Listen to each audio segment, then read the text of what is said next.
Hi, this is Tory from Ronelli, and I'm here today to talk to you about inflammation. So inflammation is a very hot topic these days, and we particularly like to focus a lot about it in our food, because it really is an important thing to consider with health and well-being for ourselves as human beings, but particularly for our doggy friends. So what is inflammation?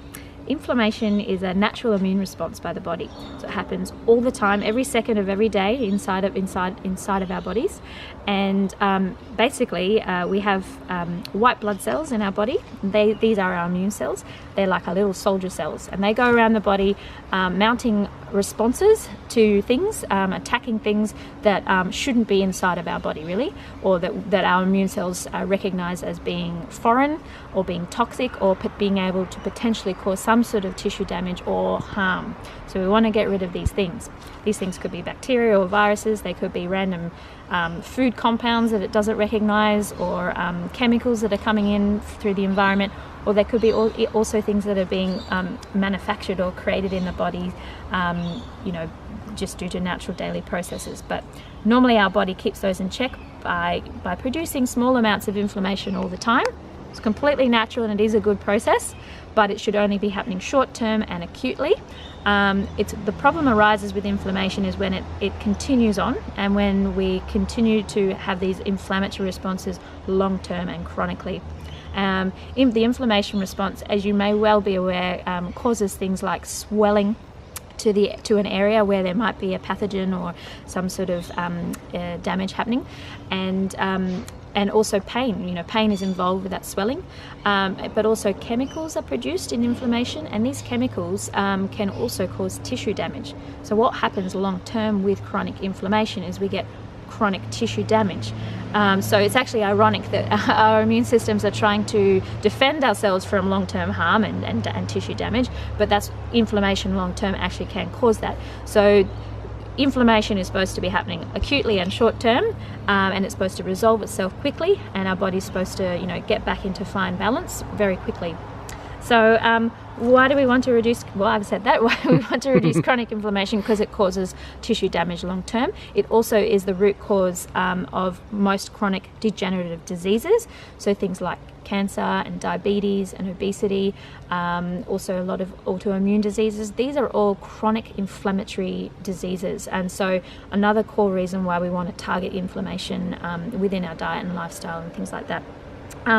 How does the fat balance affect inflammation? Now, this is very important. It's one of the main areas that we can target to help to prevent chronic inflammation. So the main fats you want to look at are omega-3 and omega-6. These are long-chain fatty acids, polyunsaturated fatty acids, and they work in tandem in the body, but their balance in the body is very, very crucial for maintaining, making sure that we don't have chronic inflammation. So omega-3 is what we call our anti-inflammatory fat, and omega-6 is a pro-inflammatory fat. Now remember, inflammation is healthy and it is good if it is happening short term. So omega-6 is actually a really important fat to have, and in fact we need a lot more of it, and dogs need a lot more of it in their body than they do omega-3, because omega-6 is actually used for a lot of structural building in the body of cells and things like that. Omega-3 you need very small amounts of. It's a very powerful fat, and it comes from things like in our diets, from things like fish, and from sometimes from seeds as well. We can produce omega-3. So chia seeds and flax seeds particularly are very, very high, very rich in omega-3. But fish oils are really the form of omega-3 that can cause the most amount of changes within the body quickly. So they're the ones we tend to focus on and tend to want to consume more of. And so that the balance of omega-3 to 6, we do want, as I said, more omega-6. So generally, this day and age, we're looking for a balance of about 3 to 4 omega-6 to 1 omega-3. So you need more omega-6 than 3, but the balance is quite even. And so to get that, it's really important to get that, balance that through the diet.